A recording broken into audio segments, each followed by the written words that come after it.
Dinajpur board 2017 সালের সৃজনশীল প্রশ্নটির গ নম্বরে বলা হয়েছে উদ্দীপকের এফ এর মান সরল করো, অর্থাৎ এফ এর যে মান আসবে সেটি সরল করতে হবে। আর ঘ নম্বর হলো এফ এর সরলীকৃত মান নর গেট দ্বারা বাস্তবায়ন করতে হবে। তাহলে এফ এর মান কত হবে সেটা আমরা দেখি গ নম্বরে। এটি অর গেট এ বি, তাহলে এখানে হচ্ছে এ অর বি, এটি হচ্ছে অর গেট আর এটি নট গেট, তাহলে এটি হলো নট বি। তাহলে অর গেটের জন্য এ অর বি নট, এটি এ নট, এটি সি, তাহলে এখানে হবে এ নট অর সি। তাহলে এফ ইকুয়াল হবে, এই ইনপুটটি হচ্ছে এ অর বি, এটি অ্যান্ড গেট, অ্যান্ড গেটের জন্য এমন চিহ্ন আসবে।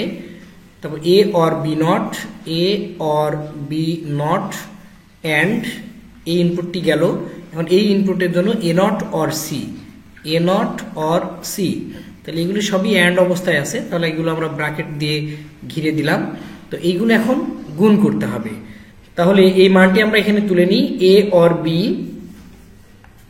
F equal A or B, তারপরে হচ্ছে A or B not, A or B not, তারপরে ছিল A not or C, A not or C, এটাকে সরল করতে হবে। তাহলে আমরা এটি আর এটি গুণ করে দিই, এ আর এ, গুণ করলে এ এ, এ বি এর সাথে গুণ করলে এটা হবে A B, or B not এর সাথে গুণ করলে হবে A B not or B B not, B not আর বি গুণ করলে এটি হচ্ছে।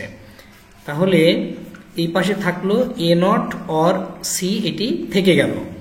তাহলে এখন এ এ, এটি বুলিয়ান অ্যালজেব্রা, অর্থাৎ দুটি এ মানে একটা এ, তারপরে থাকলো A B or A B not, Boolean algebra এটি সূত্র বি বি নট মানে 0। তাহলে এর সাথে এ নট অর সি, এটি আমরা এখন গুণ করে দিই। তাহলে এ নট দিয়ে এ কে গুণ করলে হবে A A not, A not দিয়ে এ বি কে গুণ করলে হবে এ এ নট বি, তারপর এ নট দিয়ে এ বি কে গুণ করলে হবে A A not B not.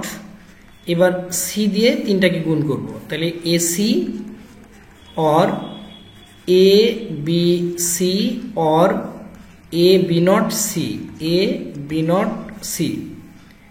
তাহলে এ এ নট মানে 0, এ এ নট মানে 0, এ এ নট এটির মানেও 0, তাহলে থাকলো A C or A B C আর এ বি নট সি। তো আমরা এসি এসি যদি কমন নিই দুই জায়গা থেকে, তাহলে এসি কমন নিলে এখানে থাকলো বি প্লাস বি নট, তাহলে বি প্লাস বি নট এর মান হচ্ছে 1। তাহলে এখানে থাকলো এসি অর এসি অ্যান্ড 1, তাহলে এমন থাকলো এসি অর এসি। তাহলে অর গেট অনুযায়ী দুইটি এসি মানে একটা এসি আমরা লিখতে পারি। তাহলে ফাইনালি এখানে থাকলো A C, AC or AC মানে হলো এসি বুলিয়ান অ্যালজেব্রা অনুযায়ী। এটি হলো সরলীকরণের মান। ঘ নাম্বার প্রশ্নে বলা হয়েছে এফ এর সরলীকৃত মান নর গেট দ্বারা বাস্তবায়ন করতে হবে, অর্থাৎ এই যে এসি যে মানটি আসলো এটিকে আমরা নর গেট দ্বারা বাস্তবায়ন করব এসি কে। তো নর গেট মানে এরকম, মানে আমরা যে গেট নিব টোটাল গেট হবে নর গেট এবং আউটপুট যেন এসির মানই আসে। তাহলে এসি বের করতে গেলে নর গেট দ্বারা, তাহলে আগে আমরা দুইটা বার দিয়ে দিলাম। এখন ডি মর্গানের সূত্র করব। ডি মর্গানের সূত্র পুরোটার উপরে বার থাকলে এবং গুণ থাকলে যোগ হবে, পুরোটার উপরে বার থাকলে আলাদা আলাদার উপরে বার হবে, আর উপরের যে বারটা সেই বারটা থেকে গেল। এটা আমরা নর গেট দিয়ে বাস্তবায়ন করতে পারবো। এটা এ, এটা হলো বি। তাহলে এ নট এটি আমরা কিন্তু এমন আঁকতে পারবো না, এ নট কেমন, কেননা এটা নট গেট, আমাদের বলা হয়েছে সবগুলো নর গেট নিতে হবে।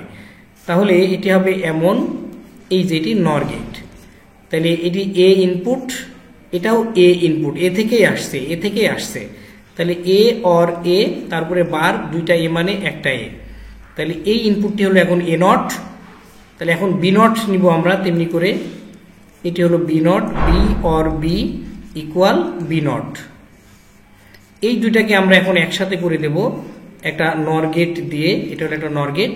তাহলে এই ইনপুটটি হলো এ নট আর অরের জন্য যোগ চিহ্ন, আর এটা এই ইনপুটের জন্য এটা বি নট, বি নট, আর এই যে নট আছে নরের জন্য তার উপরে বার, তাহলে কি আমাদের এটি হয়ে গেল। তাহলে নর গেট দ্বারা আমরা এই মানটি আমরা বাস্তবায়ন করে ফেললাম। এটি হলো ঘয়ের উত্তর। এই চিত্রটুকু আঁকলেই আমরা নম্বর পাবো 4। তো ঠিক আছে, ধন্যবাদ। আজকের ক্লাস এই পর্যন্তই। পরবর্তী এপিসোডে দেখা হবে অন্য কোনো বিষয় নিয়ে। ধন্যবাদ।